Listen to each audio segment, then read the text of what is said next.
Hello বন্ধুরা, আমি মনোজ আর আপনারা দেখছেন এমএস সিভিল কনসালটেন্সি। আজ আপনাদের জন্য কলম রিলেটেড একটা ভিডিও, অলরেডি আপনারা থাম্বনেল থেকে বুঝে গেছেন, কলম রিলেটেড একটা ভিডিও আনতে চলেছি। এই ভিডিওটা করার উদ্দেশ্য, আমারই খুব কাছের বন্ধু একজন, যে অলরেডি তার গ্রাউন্ড ফ্লোর ছিল, ফার্স্ট ফ্লোর এক্সটেন্ড করছে। ফার্স্ট ফ্লোরের ক্ষেত্রে যে কলমগুলো তুলেছে মিস্ত্রিরা, তারা সম্পূর্ণ অনেক ভুল করেছে। তো পরে যখন আমি দেখলাম বিষয়টা, আমাকে যখন আমার নজরে আনা হলো, তখন অনেকটা দেরি হয়ে গেছিল। তাই ভাবলাম যে আমার বন্ধুর যেভাবে ভুলটা হয়েছে, কিন্তু আপনাদের যাতে এই ভুলটা না হয়, আপনারা যারা আমার দর্শক, আমার সাথে আছেন এত বছর ধরে, তাদের যাতে এই ভুলটা না হয়। কিভাবে বাড়ি বানাবেন, বাড়ি বানানোর সময় যদি মিস্ত্রিরা না জানে, ম্যাক্সিমাম দেখছি মিস্ত্রিরা এই বিষয়গুলো জানে না। তারা কাজের অভিজ্ঞতার দোহাই দিয়ে এড়িয়ে যাচ্ছে সমস্ত কিছু। তো আমি চাইবো যে তারাও দেখুন এই ভিডিওটা, কলম রিলেটেড, কিভাবে কলমটা তৈরি হবে, কিভাবে রডের বাইন্ডিংগুলো হবে, সম্পূর্ণ ডিটেলিং দিতে চলেছি। তো চলুন শুরু করা যাক। স্ক্রিনে দেওয়া ভিডিওটিতে অবশ্যই বুঝতে পারছেন যে আমরা এই কলমের যে রড বেঁধেছি তাকে দুটো জোনে ভাগ করেছি। একটা দেখুন জোন এ ওপর আর নিচে আছে, যেটা L/4 হিসেবে দেওয়া আছে, আর জোন বি। আমরা যখনই কলমের ল্যাপিং দেব, তো ল্যাপিংটা যেন সবসময় জোন বিতে হয়। L/4 বলতে কী বোঝায়? L/4 হচ্ছে আপনার যা রডের লেন্থ, ধরুন ছাদ থেকে আমার নিচের যে ছাদ, সেই লেন্থটা যদি 10 ফুট হয়, তাকে 4 দিয়ে ভাগ করলে এল বা লেন্থ যেটাকে বলা হয়, 4 দিয়ে ভাগ করলে যে ডিস্টেন্সটা হবে সেটা হচ্ছে কি L/4। এক্ষেত্রে দেখুন ওপরে 2.5 ফুট এবং নিচে 2.5 ফুট, 2 ফুট 6 ইঞ্চি করে দেখানো হয়েছে। এই L/4 বাদে, এই অংশটা বাদ দিয়ে মাঝের যে অংশটা থাকবে 5 ফুট, সেই 5 ফুটের মধ্যেই যেন সবসময় ল্যাপিংটা হয়, এটা সবসময় খেয়াল রাখতে হবে। এই ল্যাপিংয়ের ক্ষেত্রে কিন্তু খুব স্ট্রিক্ট রুলস, কারণ হচ্ছে আমাদের যখন ল্যাপিং হয়, এই ল্যাপিংটার যদি সঠিক পোর্শনে না হয়, তাহলে কিন্তু ভীষণ কলমটা উইক হিসেবে গণ্য করা হবে। আর কি বলা যায় যে L/4 যখন আমরা ক্যালকুলেশন করব, এই ক্যালকুলেশনটা কিন্তু সঠিক মাপ দেখে করব, কারণ হচ্ছে L/4 মানে এই যে 10 ফুটের 4 ভাগের 1 ভাগ হবে সেটা নয়।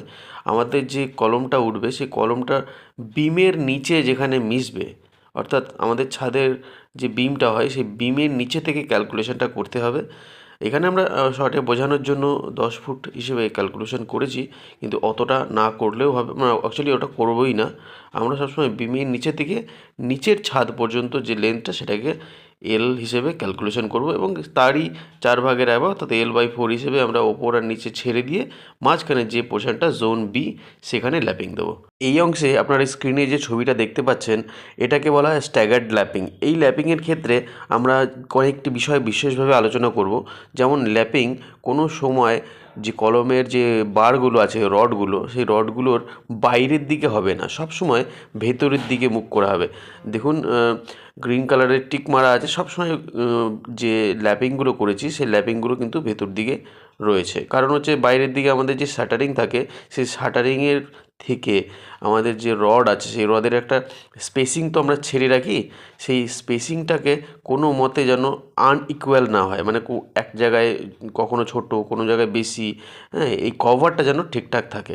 দ্বিতীয়, আমরা এই ভার্টিক্যাল যে বার আমরা এখানে যে ল্যাপিং দেব, সেই ল্যাপিংয়ের বারটা, যে জাগেলটা করব, সেই জাগেল কিন্তু সব সময় ওপরের যে বারটা, অর্থাৎ ভার্টিক্যাল বারের ওপরের যে অংশটা আমরা থাকবে, সেটার সঙ্গে সেটাই ল্যাপিং করব। কখনো আমরা ছাদের সঙ্গে যে বারটা আছে, সেই বারটায় কখনোই আমরা ল্যাপিং করব না বা জাগেল করব না।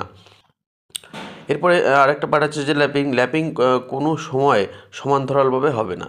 অর্থাৎ বুঝিয়ে বললে বুঝতে পারবেন যে, দেখুন আমরা দ্বিতীয় যে ছবিটা আছে পাশে, যেটাই গ্রিন কালারের টিক মারা আছে, ওই ছবিটা দেখুন ওপর নিচ করে ল্যাপিংগুলো করা আছে।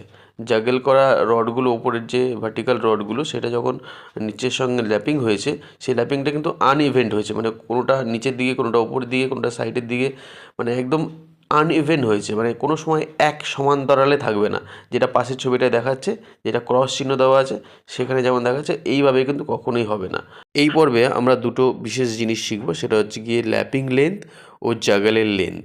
আমরা ডান দিকে, অর্থাৎ বাঁ দিকে যে প্রথম ছবিটা দেখাচ্ছে, সেটা হচ্ছে গিয়ে ল্যাপিং লেন্থ দেখাচ্ছে 50D, অর্থাৎ যে জয়েন্টের যে পোর্শনটা আছে, আমরা বি যে পোর্শনটা, সেই পোর্শনে যখন আমরা জয়েন্ট দেবো, ওপরের একটা রড এবং নিচের যে রডটা বেরিয়ে থাকে ছাদ থেকে, তার সঙ্গে যখন ওপরের রডটা আমরা জয়েন্ট করবো অর্থাৎ ল্যাপ করব, এই ল্যাপের লেন্থ অর্থাৎ দৈর্ঘ্য যেন 50D এর নিচে না হয়। 50Dটা কি?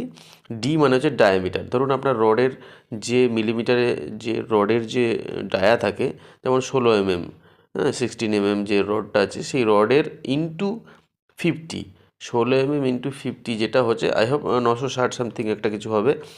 এই মিলিমিটারটাই কিন্তু আপনার এই ল্যাপিংয়ের লেন্থ হবে, অর্থাৎ নিচের লেন্থ থেকে ততটা ল্যাপিং উপরের রডটা আসবে, একটার উপরে একটা জড়িয়ে থাকবে। এরপরে দেখুন এটা আনইভেন হতে পারে রডের যে ডায়াটা, যেমন নিচে থেকে দেখুন, নিচে যে ছবিটা আছে সেই ছবিটাতে 20 mm ডায়ার কলম ছাদ থেকে উঠেছে এবং ওপরে যখন ল্যাপিংয়ের যেটা আছে যার সঙ্গে জাগল করা আছে যে রডটায়, সেই রডটা 16 mm। সেক্ষেত্রেও কিন্তু এই 50D এর লেন্থই থাকবে ওপরের যে রডটা ল্যাপিং হচ্ছে নিচের রডের সঙ্গে। ঠিক দেখুন ডান দিকের যেটা আছে জাগল লেন্থ লেখা আছে, এই জাগল লেন্থটা কী আছে? জাগল মানে হচ্ছে একটু ব্যান্ড করে যে জায়গাটা আমরা নিচের রডের সঙ্গে লেন্থ করি এবং সমান্তরাল করার চেষ্টা করি, নাহলে তো বেঁকে থাকবে বাইরের দিকে যে আমাদের গ্যাপিং দিয়ে আমরা কভার দিই, সেই কভারটা অ্যাডজাস্ট হবে না। তাই নিচের যে রডটা আছে নিচেরটার সঙ্গে উপরের রডটার সমান্তরাল করার জন্য একটু ব্যান্ড করে দিই, এটাকে আমরা জাগল বলি। এই জাগলটার লেন্থ হবে 6D। 6D সেম অ্যাজ আমরা যেমন 50D ক্যালকুলেশন করেছিলাম, তেমনই আমার রডের যা ডায়া ইন্টু 6, সেটা যেটা দাঁড়াবে ততটুকুই কিন্তু ব্যান্ড হবে। এইভাবে কিন্তু এই লেন্থটা ক্যালকুলেশন করা হয়। এই পর্বে আমরা যে ল্যাপিং জোন আছে, ল্যাপিং জোনটায় যে আমরা স্টিরাপগুলো ব্যবহার করবো অর্থাৎ রিংগুলো ব্যবহার করবো, বাংলা পাতিতে বলতে গেলে যেটা রিং বলি আমরা, সেই রিংটা ব্যবহার করব। এটা কিন্তু খুব ঘন ঘন দেবো। ধরুন আমরা 6 ইঞ্চি গ্যাপে গ্যাপে দিচ্ছি উপরে যে জোন এ আর জোন বিতে, যেখানে স্টিরাপ বা রিংগুলো আমরা 6 ইঞ্চি গ্যাপে গ্যাপে দিয়েছি। এইখানে কিন্তু যে আমাদের ল্যাপিং জোনটা, যেখানে রডটা জয়েন্ট হচ্ছে উপরের রডগুলোর সাথে নিচের রডের যে আনইভেন জয়েন্ট হচ্ছে উপর নিচ করে, এই জয়েন্টের ক্ষেত্রে কিন্তু আমরা সেখানে ল্যাপিংয়ের যে গ্যাপটা, মানে অর্থাৎ স্টিরাপের যে গ্যাপটা, সেই গ্যাপটা কিন্তু 4 ইঞ্চি করে দেবো। অর্থাৎ সব সময় ওই জায়গাটা ঘন ঘন আমরা স্টিরাপ প্রোভাইড করব। আধুনিক ইঞ্জিনিয়ারিং প্রসেসে এই এক ধরনের ল্যাপিং আপনারা দেখতে পাচ্ছেন। এই ল্যাপিংটিকে বলা হয় কাপলিং। দুটো ভার্টিক্যাল বারকে প্যাচ করা হয়, গ্রুপ করে প্যাচ করা হয় এবং তার মধ্যে এই প্যাচের মধ্যেই এই লম্বা যে নিবিলটা আছে সেই নিবিলটাকে প্যাঁচ দিয়ে ঢুকিয়ে দিয়ে সুন্দরভাবে সেটিং করে দেওয়া হয় এবং রিং দিয়ে বিভিন্নভাবে স্টিরাপ দিয়ে এটাকে শক্ত করে বাঁধা হয় এবং কিছু রিবেটের মাধ্যমে এই করা হয় এবং এটা আধুনিকতম এবং অনেক বড় বড় প্রজেক্টেও কিন্তু এটা অ্যাপ্লাই করা হয়। এইবার এই কলমের ফেলিওরগুলো একটু লক্ষ্য করুন। আমরা এতক্ষণ যে আলোচনা করলাম দেখবেন সেই সমস্ত কারণগুলোই এখানে মানা হয়নি বলেই আজকে এই কলমগুলোর এরকম অবস্থা হচ্ছে। কখনো জয়েন্টের ডিস্টেন্স ঠিক নেই, জয়েন্টের ল্যাপিংয়ের যে জায়গাটা ঠিক নেই, জয়েন্টের জায়গায় বেশি রিং দেওয়া নেই ঘন ঘন, এই সমস্ত কারণে কিন্তু এই কলমগুলো ফেলিওর হয়েছে। আচ্ছা, এইবার কিন্তু আপনারা আপনাদের বাড়ি যখন করবেন তখন এভাবে এই প্রসেসগুলো অবলম্বন করে করবেন এবং আপনারা শিখে গেলেন, মিস্ত্রি তাই বলবেন। চলুন এবার দেখা যাক আমার বন্ধুর এই প্রজেক্টে কী কী সমস্যা হয়েছে। এক্ষেত্রে দেখুন নিচের যে বারগুলো বেরিয়েছিল ছাদ থেকে তার সঙ্গে ওয়েল্ডিং করে দেওয়া হয়েছে, এটা আমি বলেছিলাম সেগুলো করা হয়েছে। সমস্যাগুলো দেখুন, এখানে যে বারগুলো বাঁধা রিংগুলো বাঁধা হয়েছে সেই রিংগুলো কিন্তু সবসময় দেখুন আনইভেন রয়েছে, মানে কোনো রকম কোনো কিছু একই সমান্তরালে নেই।